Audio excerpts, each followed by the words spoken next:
चर्चा शुरू हुई थी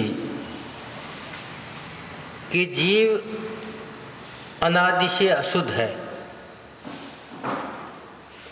और वह शुद्ध हो सकता है, और यदि एक बार शुद्ध हो जाए तो पुनः अशुद्ध नहीं होगा। मगर शुद्ध होने के लिए पहली शर्त है वो प्रक्रिया को जाने, दूसरी शर्त है वो उस प्रक्रिया पर चलना प्रारंभ करें।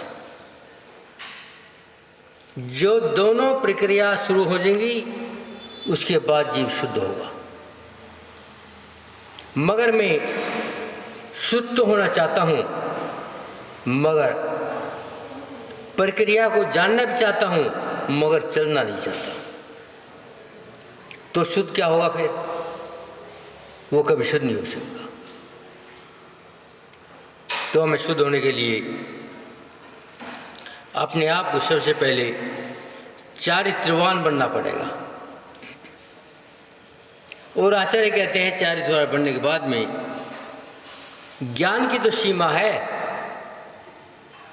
कि वो 8 अक्षरों ज्ञान कर लें, 5 समिति और 3 गुप्ती।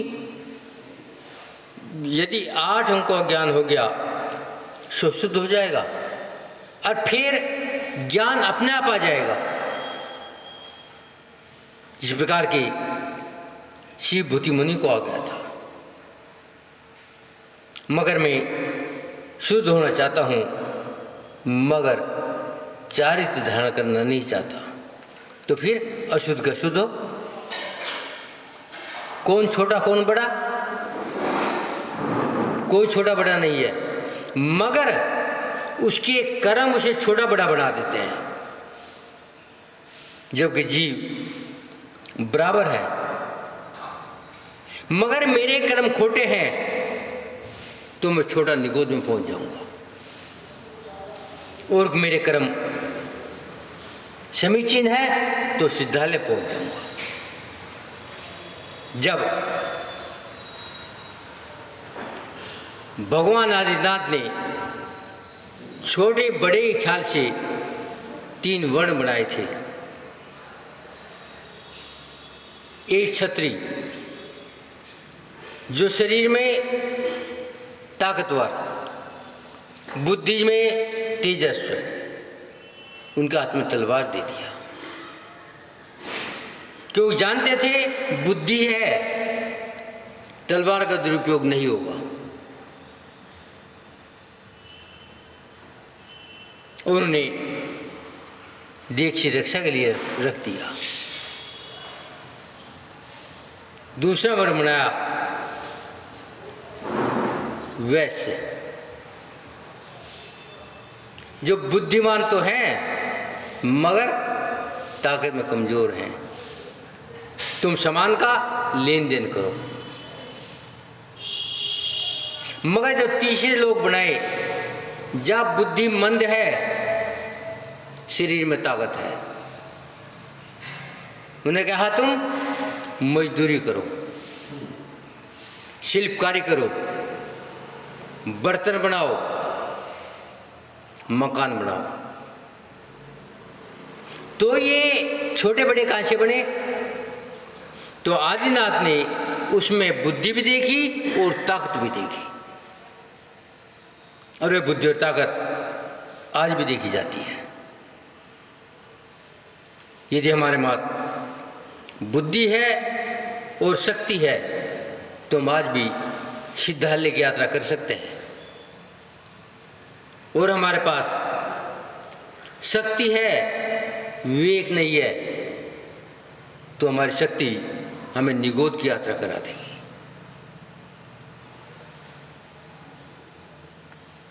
और हमारे पास बुद्धि है अर्थात विवेक है, शक्ति नहीं है, तो हम कम से कम जहाँ है वहाँ तो टिक जाएंगे। लेकिन मैं छोटे बड़े का आज तक भेद नहीं समझा। समाचार में कहते हैं अनुभूति और आप पूछते अनुभूति होती क्या है। अनुभूति कभी बताई नहीं जा सकती, अनुभूति का अनुभव किया जा सकता है। जिस प्रकार के आपने रसगुल्ला खाया, भूजा कैसा है, मीठा है, कौन सा मीठा है, ये तो आपने, आपकी रचना ने जो टेस्ट लिया उसे पता है, आप खाली मीठा कह सकते हैं। अनुभूति जो आत्मा का सुख है, जो आत्मा की अनुभूति है, वो मात्र ली जा सकती है, बताई नहीं जा सकती, क्योंकि वो अरूपी है। मगर मैं जो अरूपी है उसे बूझना चाहता हूँ, देखना चाहता हूँ। आचार्य के ये धोखा है। एक चर्चा करी थी कथानक के रूप में, हमने भी एक कथानक पढ़ा था। कथानक था, एक सम्राट अपने मंत्रियों के साथ बाजार गया। एक जगह फोटो बिक रही थी, सम्राट ने एक फोटो पसंद कर लिया और उसकी कीमत 1 लाख रुपए उसने दे दिया। जब बाहर आया, एक बाई भीख मांग रही थी। सम्राट ने पूछा, ये बाई कौन है? वो ये जिसकी फोटो खरीदी है। तो फोटो की 1 लाख की कीमत दे दी है, मगर उस बाई के लिए 2 पैसे का सिक्का नहीं है। तो विचार करो कि मेरे पास मेरी सोच क्या कहती है। एक भैया ने कहा था 70 साल हवा में उड़ गए, मगर उसके 70 साल कामयाब है। जो बेचारा गर्भ में मर गया उसे चांस मिला ही नहीं, या जन्म लेते ही मर गया उसे अवसर मिला ही नहीं। मगर जिसने 70 साल की उम्र में भी आकर के अपने को संभाल लिया। एक कथानक आता है, जब रामचंद्र जी अयोध्या वापस आए और सभी को राज बांटने लगे। जब शत्रुघ्न से कहा, तुम कौन सा राज लोगे? शत्रुघ्न कहता है, मथुरा का राज लूंगा, मथुरा का राज लूंगा। वहां तो सम्राट मधु बैठे हैं, कोई बात नहीं, उस पे देव पुनीत विद्या है, कोई बात नहीं, मुझे मथुरा का ही राज चाहिए। उस पर विजय पाना बहुत भारी काम है, कोई बात नहीं, राज चाहिए मथुरा, क्योंकि मथुरा के प्रति उसका आकर्षण था। वो रामचंद्र जी ने मथुरा का राज दे दिया। शत्रुघ्न अवसर देख रहा था, अगर मैं मथुरा पर कब्जा करूं। अवसर देखते देखते अवसर मिला कि राजा मधु काम से पीड़ित रियाने के चक्कर में फंसा है। उसकी दिव्य शक्ति शास्त्रशाला में रखी है। बस अवसर देखा, हमला कर दिया। वो सबसे पहले शास्त्र सब जान के शस्त्र थे, उस पर अपना कब्जा कर लिया। राजा मधु क्या करें? अब वो शक्तिहीन हो गया। मगर सम्राट था, युद्ध के मैदान में गया, हाथ में बैठ करके युद्ध कर रहा था, जख्मी हो गया, मरने के कगार पे था, अब बंदी हो जाऊंगा। मगर चेतना जाग गई, और हाथ में बैठे बैठे केशलोच कर दिया, हाथ में बैठे बैठे केशलोच कर लिया। जैसे केशलोच किया, शत्रुघ्न हाथ जोड़ दिए, तुम जीते मैं हारा, क्योंकि तूने अपने आप को जीत लिया।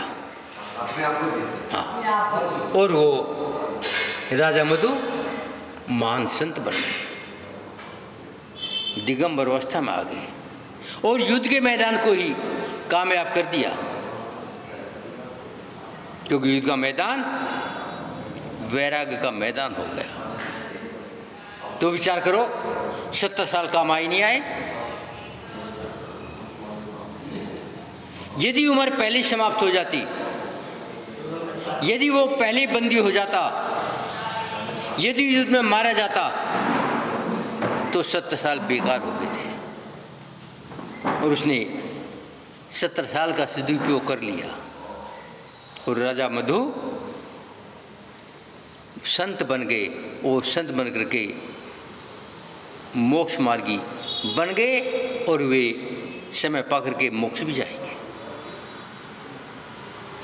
तो कहने का मतलब है, ये उम्र यदि मैंने सदुपयोग किया है तो कामयाब है, और मैंने दुरुपयोग किया है तो तुम जानो, क्योंकि मेरे हाथ में, मेरी आयु का सदुपयोग दुरुपयोग मेरे हाथ में है, मगर मैंने आज तक सदुपयोग करना नहीं चाहा।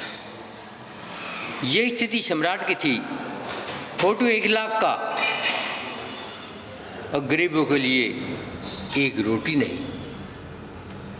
तो आचार्य कहते विचार करो, तेरी संपत्ति किस काम की?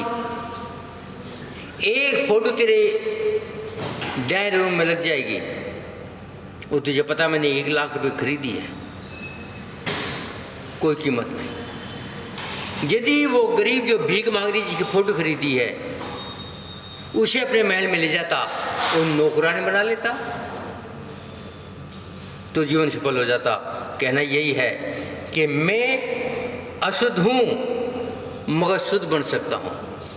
उसके लिए पुरुषार्थ करना पड़ेगा, उसके लिए विवेक से काम लेना पड़ेगा। यदि मेरा विवेक जागृत हो जाए तो मैं शुद्ध हो सकता हूँ। ओम शांति।